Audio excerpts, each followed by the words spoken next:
नमस्कार, मी दिनेश कांजी. आपण बघताय न्यूज डंका. 2024च्या लोकसभा निवडणुकीच्या तिसऱ्या टप्प्यासाठी उद्या 7 मे रोजी मतदान होत आहे. काल या निवडणुकीच्या प्रचाराची मुदत संपली. बारामती लोकसभा मतदारसंघामध्ये सुप्रिया सुळे यांच्या प्रचाराची सांगता सभा काल आयोजित करण्यात आली होती आणि या सभेमध्ये शरद पवार प्रमुख वक्ते होते. परंतु ते जेमतेम 4-5 मिनिटं भाषण करू शकले. प्रकृती खालावल्यामुळे त्यांना भाषण आटोपतं घ्यावं लागलं. सोमवारचे म्हणजे आजचे सगळे कार्यक्रम शरद पवारांनी रद्द केलेले आहेत.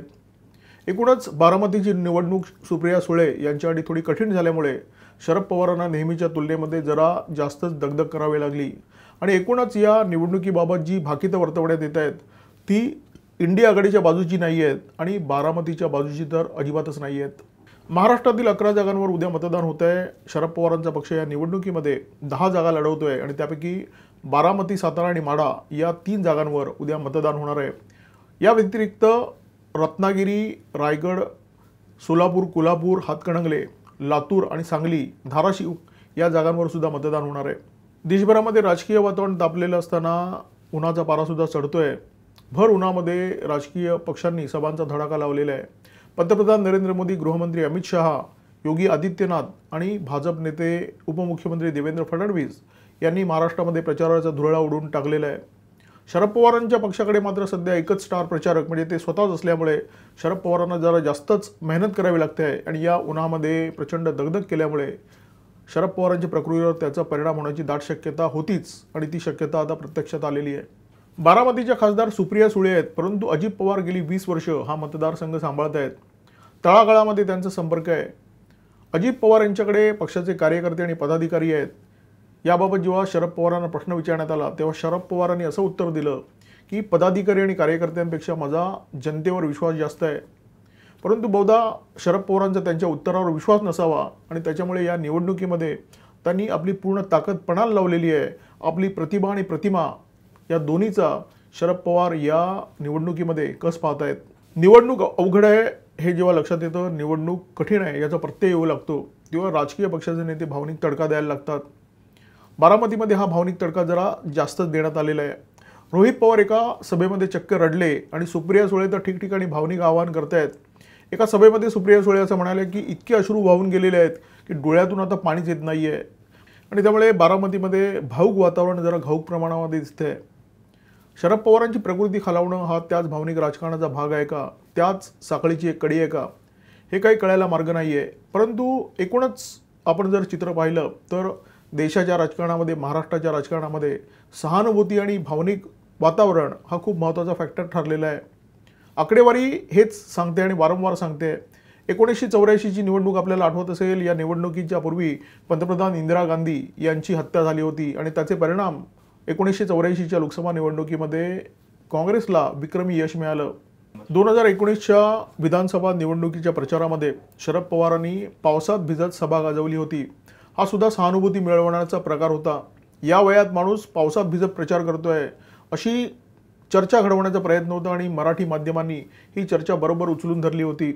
शरद पवारांचं वाढलेलं वय आणि त्यांना जडलेला दुर्धर आजार पाहता उन्हातानात केलेल्या दगदगीचा त्यांच्या प्रकृतीवर परिणाम होणं स्वाभाविक आहे आणि त्यातून जर त्यांची प्रकृती खालावली असेल तर त्याच्यामध्ये आश्चर्य वाटण्यासारखं काहीच नाही आहे.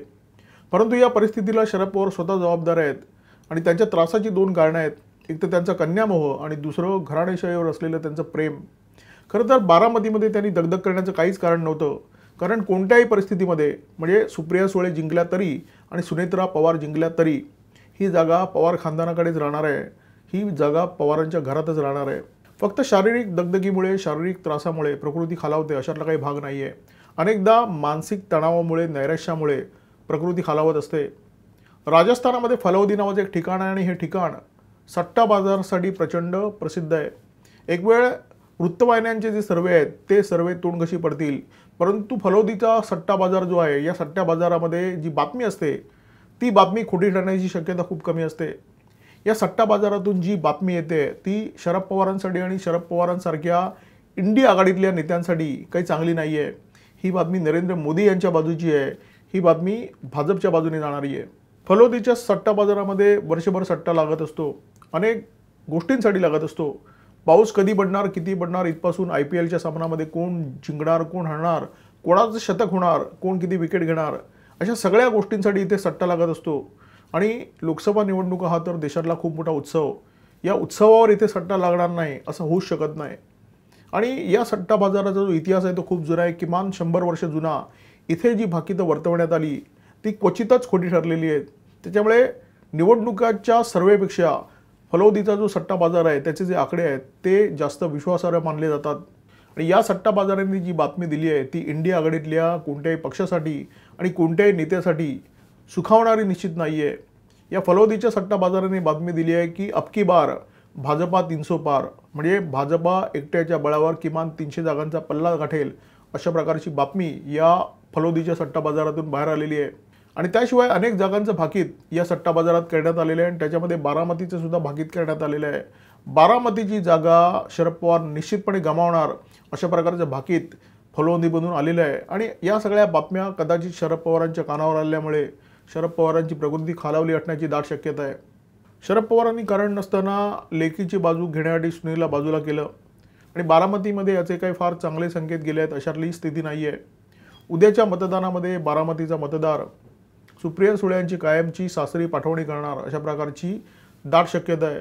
अजित पवार गेली 20 वर्षे या मतदारसंघाची पडद्यामागून सूत्र सांभाळत आहेत, परंतु यंदाच्या निवडणुकीमध्ये मात्र ते समोर आलेले आहेत आणि समोर येऊन बारामती ताब्यात घेण्याचा त्यांचा प्रयत्न आहे.